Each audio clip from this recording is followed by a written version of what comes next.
Tu veux commencer à poser du carrelage chez toi? Allez, viens, je t'explique.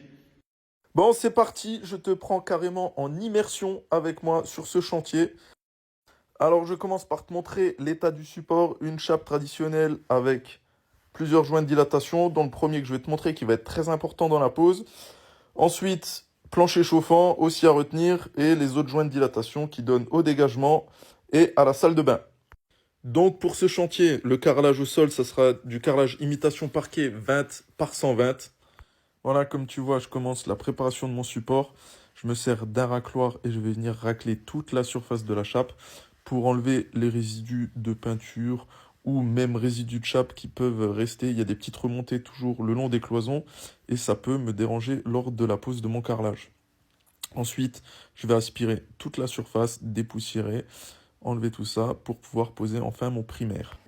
Le primaire, le voici, j'utilise le P4 Ready de chez Hardex.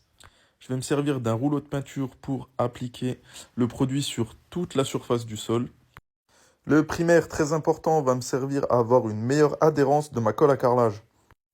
Bon, j'espère que t'es doué en maths parce qu'on attaque le fameux calpinage. J'effectue une pose à blanc pour trouver mon départ parfait. Je commence la préparation de mon mortier-colle.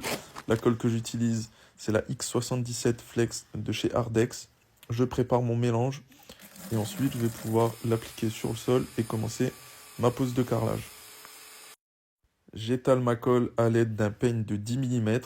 Ensuite, j'effectue un double encollage. Je beurre le dos du carreau avec le côté lisse de mon peigne. Je commence donc la pose de mon carrelage collé. La cliente m'avait fait la demande d'effectuer une pose dite aléatoire, c'est-à-dire avec aucun joint qui se suit. C'est vraiment similaire à une pose de parquet stratifié. Bon, comme tu le vois, pour effectuer cette pose, je me suis équipé d'un chariot à roulettes avec siège. Ça va me permettre de soulager mes genoux et mon dos, parce que sinon à la fin du chantier, je finis en chaise roulante.